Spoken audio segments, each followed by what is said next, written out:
ஊழலற்ற ஒரு தூய்மையான ஆட்சி இனி தமிழகத்தில் தொடரும். தலைவர் அதுக்கு முன்னுதாரணமாக இருக்கிறார். உச்ச வருமானத்தை விட்டுட்டு சேவை செய்கிற மனப்பான்மை இனி தலைவர் வழியில் ஒவ்வொருத்தரும் பின்பற்ற வேண்டும். தமிழ்நாடு சிங்கப்பூர் ஆகும் கூடிய விரைவில். ஏறக்குறைய ஒரு 39 வருடங்கள் பாரதிய ஜனதா கட்சியில் இருந்த இன்னைக்கு தமிழக வெற்றி கழகத்தில் சேர்ந்திருக்கோம்.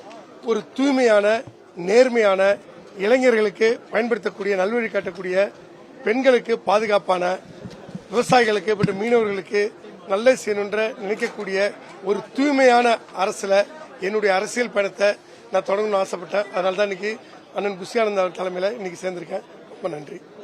21 ஆண்டுகள் திராவிட முன்னேற்ற கழகத்தில் சிறுபான்மையர் பிரிவில் தமிழகம் முழுவதும் பயணித்து பணி செய்து வந்தேன். இப்பொழுது மக்களின் திருச்சபைகளின் நலனுக்காகவும் திருச்சபையின் பாதுகாப்புக்காகவும் தொடர்ந்து தமிழ்நாட்டை கடவுள் ஆசீர்வதிக்கும்படிக்கு கடவுள் எழுப்பி தந்திருக்கிற தாவேக்காவுக்காக நம்முடைய தலைவர் விஜய் அவர்களோடு கூட இணைந்து கட்சியோடு இணைந்து தொடர்ந்து மக்கள் பணி செய்வதற்காக தாவேக்காவில் இணைந்துள்ளோம்.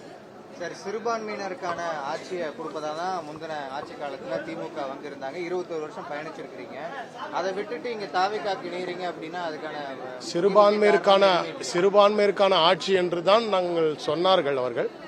அதனால தொடர்ந்து பயணித்தோம். ஆனால் சிறுபான்மையர் காரியங்களாக எப்பொழுது சென்றாலும் எல்லா உரிமைகளும் பறிக்கப்பட்டது. ஈவன் திருச்சபைகளுக்குள்ளே புகுந்து தாக்கக்கூடிய அளவுக்கு பாதுகாப்பு குறைவு ஏற்பட்டது. அதனால பல காரியங்களை அநேக போராட்டங்களை நான் மாவட்டந்தோறும் நடத்தியிருக்கிறேன். அதனால எங்களுக்கு எந்த ஒரு பலனும் அளிக்காததுனால இந்த ஆட்சி மக்களோடு சேர்ந்து மக்களாகவும் எல்லாரும் இணைந்து நம்முடைய அமைச்சர் அனைவரும் மக்களோடு இணைந்து நம்முடைய முதலமைச்சர் சிறுபான்மையர் மற்றும் அனைத்து மக்களுக்கும் செய்வதை கவனித்தவுடன் ஈர்க்கப்பட்டோம் வந்திருக்கிறோம்.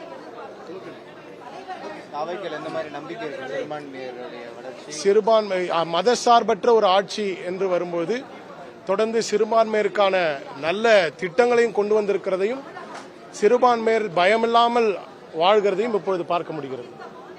ஒரு தைரியம் வந்திருக்கிறது. எங்களுக்கு எல்லாருக்கும் ஒரு தைரியம் வந்திருக்கு.